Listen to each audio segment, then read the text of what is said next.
Na terceira feira de emprendedoras de Compostela tamén temos mulleres que pasaron no seu momento por as aulas desta universidade e que despois decidiron emprender e crear empresas, neste caso no eido do turismo, noutro aspecto diferente tamén de ver Compostela, e que rexenta a súa empresa aquí en Santiago de Compostela cunha maleta de viaxe. Mónica Castromil, bueno, eu tiven a suerte de coñecela a raíz das axudas EMEGA. As axudas EMEGA da Secretaría Xeral de Igualdade, cas que colabora a Universidade de Santiago de Compostela titorizando proxectos tan interesantes como 20x20. A que vos adicades, Mónica? E quen eres ti?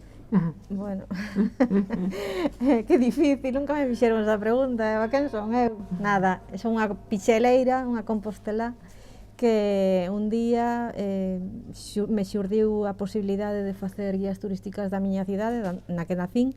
Agora vivo en Oroso por circunstancias, bueno, porque tiro o monte a esa realidade, a Galicia profunda, pero en realidade, si son pichereira, entonces nada, xurdei a posibilidade de facer guías turísticas e aparte que son gratuitas e nas que damos protagonismo á xente de Compostela. Ti chegas ao teu hotel e vas a topar na mexilla da habitación unha guía na que 20 compostelanos e compostelanas te van a dicir cales son esas visitas que deberías facer cando agora que estás na cidade. Eses rincóns que nos gustan, non? Efectivamente, intentamos tamén ir un pouco máis alá, non vamos a recomendar visitar a catedral, obviamente, porque o que ven a Compostela vai a ver o claustro de Fonseca. Aínda que non incluso aínda que non queira, xa ves que se escoitan as campás, así que chaman por eles, pero sí que é certo que intentamos ir un pouquinho máis alá e axudar a descubrir rincóns un pouco máis ocultas da cidade, que aínda que é unha cidade pequeniña, pero bueno, un tesoro, no? Patrimonio da humanidade, entre outras cosas, así que... Pero claro, eu entendo que eu viaxo, estou no hotel e de repente na mesita teño unha guía que pon 20x20, números, letras, e viu a COVID, e deixamos de viaxar, e deixamos de tocar as guías. E que pasou aí con 20x20? E nos atopamos no mes de xaneiro que fixemos a festa de presentación de 2 novas guías, porque nos iniciamos esta trayectoria con Compostela, pero despois viñeron El Camino en Galicia, que eran 20 peregrinos que facían as recomendacións, e 20 galegos na guía de Galicia. Que pasa? Chega a COVID, papel, turismo, hoteles, adiós. Pero nada, nos tuvemos que... Emprendedora. Aí tivo que salir a vena emprendedora, buscamos unha alternativa para intentar aislar,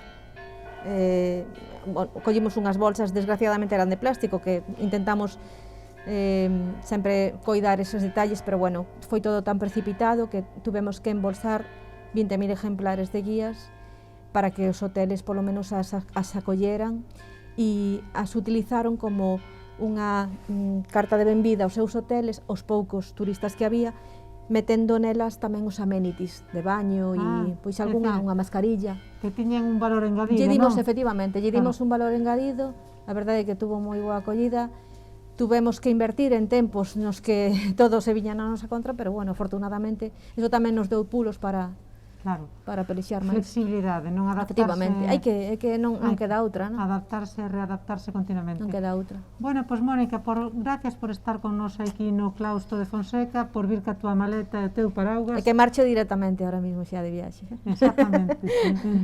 E bueno, pois por seguir loitando, este exemplo de emprendedora, de muller, de adaptarse ás circunstancias nun sector que está volvendo con forza e que non pode ser de outra maneira porque necesitamos viaxar e necesitamos vivir. Moitas gracias, Mónica. Grazas a ti, Eviña, como sempre. É sempre un placer estar contigo. Igualmente.